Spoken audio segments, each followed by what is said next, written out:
தந்தை, மகன், தூய ஆவியின் திரியேக ஆசீர்வாதம் நம் அனைவரையும் ஆசீர்வதித்து காப்பதாக. ஆமேன். கிறிஸ்து இயேசுவில் பிரியமான அன்பு இறை மக்களே, இந்த புதிய நாளின் காலை நேர சிந்தனைக்காக கர்த்தராகிய ஆண்டவரால் கொடுக்கப்பட்ட திருமறை பகுதி நியாயாதிபதிகள் 7ஆம் அதிகாரம் 15வது வசனம்.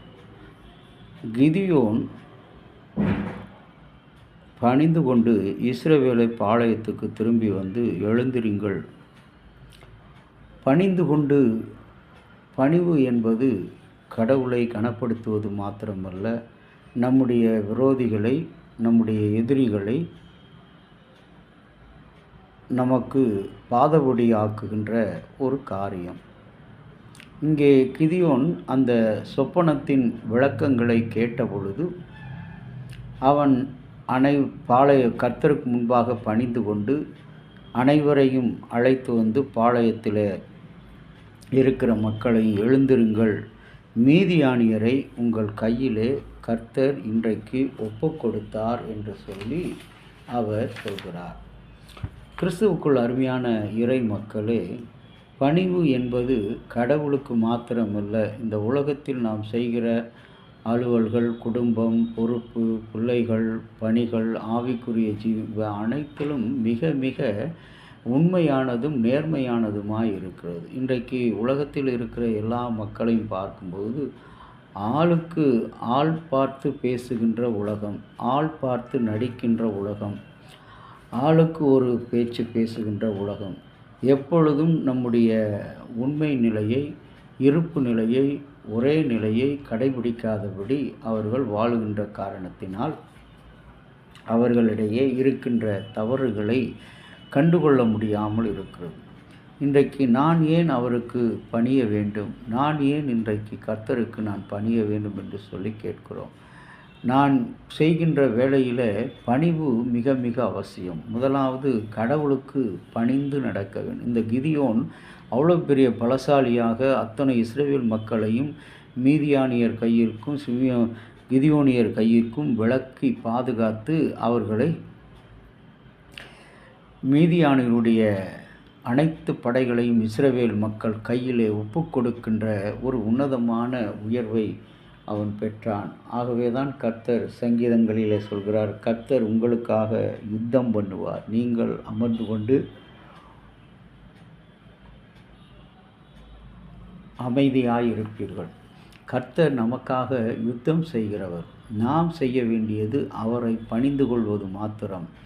நமக்கு மேலாக இருக்கிற அதிகாரிகள், நமக்கு மேலாக இருக்கிற வயதில் மூத்தவர்கள், நல்ல பொறுப்பிலே இருந்து ஓய்வு பெற்றவர்கள், பொறுப்பிலே இருக்கிறவர்கள், இவர்களுக்கு முன்பாக நாம் பணிவாய் நடந்து கொள்ளும்போது கர்த்தர் நம்முடைய வாழ்க்கையை, நம்முடைய சூழ்நிலைகளை அப்படியே மாற்றி போடுகிறவராக இருக்கிறார்.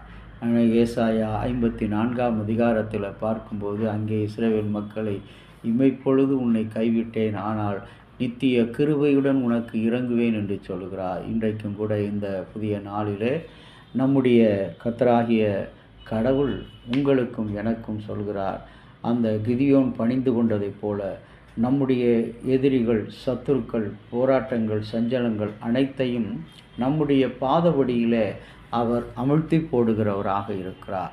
இன்றைக்கு நமக்கு வாழ்க்கையில் எத்தனையோ எதிரிகள் இருக்கிறார்கள், எத்தனை விரோதிகள் இருக்கிறார்கள், துரோகிகள் இருக்கிறார்கள், உடனிருந்து கொண்டே சஞ்சலம் கொடுக்கிற, துன்பம் கொடுக்கிற வேலை இருக்கிறவர்கள். இன்றைக்கு ஒவ்வொரு மனிதனும் தன்னுடைய ஆசிரியன் அவனுடைய பணியில் எப்படி இருக்க வேண்டும். ஒரு அலுவலக பணியாளர், அலுவலக உதவியாளர் அவர் எப்படி இருக்க வேண்டும்.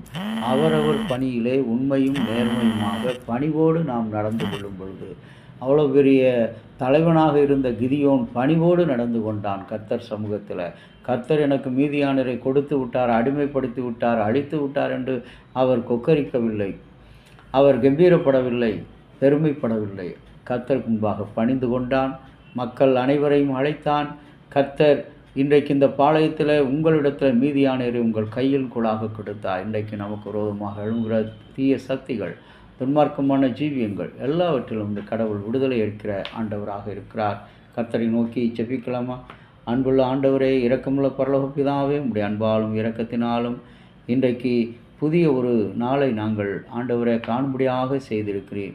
இன்றைக்கு இந்த நாளுக்கு நாங்கள் அருகதையற்றவர்கள் ஆனாலும் உம்முடைய சுத்த கிருபை எங்கள் மத்தியில் கடந்து வந்து நினைத்து நன்றி செலுத்துகிறோம். தொடர்ந்து உம்முடைய அருளும் ஆசையும் இந்த நாள் முழுவதும் கிதியோனைப் போல நாங்கள் பணிந்து நடக்கிறவர்களாக, பணிவுடன்